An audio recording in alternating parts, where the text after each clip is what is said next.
Imagine you're in a crowded space, a crowded marketplace in the city of Corinth, a city known for its intellectual pursuit and social divisions.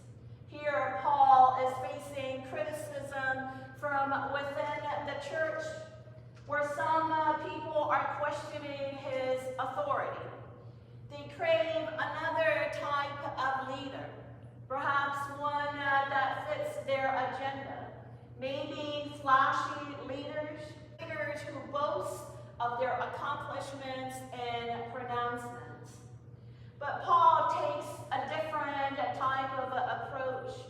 He doesn't engage in self-promotion or boast about his credentials. Instead, he reveals the foundation of his ministry, proclaiming Jesus as Lord and living as his servant. It is a call to humility, a reminder that true leadership stems from service and not self-importance. Paul is not bragging about his accomplishments.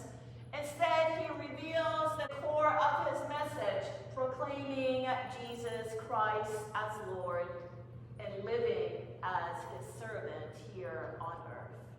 Fast forward to our time. We live in a world that is obsessed with perfection, strength, and self-promotion. Everything has to be done perfectly. An artist of our time, Lizzo, sings it like this: I do my hair tops, check my nails, baby, how you feeling? Social media feeds are filled with carefully curated images of flawless lives and manufactured success. Self-help books promote a path to ultimate success. It's easy to feel inadequate, to believe that God's light shines only on certain individuals who appear to have it all together, flawless and strong. Paul's message here offers a powerful antidote to this illusion. His message dismantles this misconception. It reminds us that the source of God's light is not found in outward appearance or worldly achievements. It reminds us that true power and influence comes not from materialistic things, from what we wear, the positions that we hold, where we work, the earthly wealth that we have, or even if our hair is tossed right or our nails done perfectly. It comes from the light of Christ, illuminating us from within, even when we feel most vulnerable. It resides within each of us, waiting to be revealed. Perhaps you here today are facing some season of struggle. You're going through pain, a job loss, a broken relationship, a health challenge, financial burdens, or struggling with overwhelming loneliness. Maybe you feel overwhelmed by feelings of doubt and insecurity. Maybe you have experienced rejection and criticism. In these moments, it is easy to feel that you have been forgotten by God. But Paul here in his message assures us that these struggles are not signs of God's absence, but opportunities for God to shine through us, through our struggles, and for us to reflect the light of Christ. Think of the clay pots, the clay jars used in ancient times. They were simple, yet fragile vessels, easily broken. Yet they were used to hold precious treasures. We too are like these clay pots, these clay jars. Yes, fragile and easily broken. Yet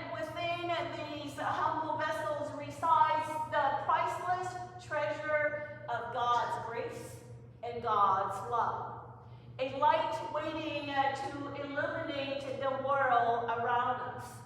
We may be vulnerable, but within us resides the treasure of God's grace.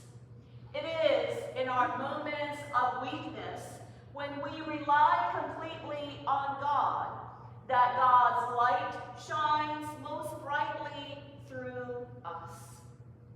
Think perhaps of a lighthouse, a beacon of hope on a stormy coast. The lighthouse itself isn't particularly impressive, a sturdy tower built of stone. It lies not on its own strength, but in the brilliant light it projects, guiding lost ships to safety. We too can be lighthouses in the world, but only by embracing our vulnerability and allowing God's light to shine through our brokenness, to shine through our cracks. The author and speaker, Brené Brown, who writes and speaks of vulnerability, says, "You can't get to courage without walking through vulnerability. Vulnerability is about showing up and being seen. It's tough to do that when we're terrified of what people might see or what people might think." Vincent van Gogh, despite his personal struggles, embraced vulnerability and used his art to illuminate the beauty he saw in the world. In the same way, we too are called to let our inner light shine, not to garner attention or praise, but to reflect the light of Christ within us. Even if we feel like cracked and broken vessels, God's love and God's grace can radiate through us, illuminating the lives of those around us.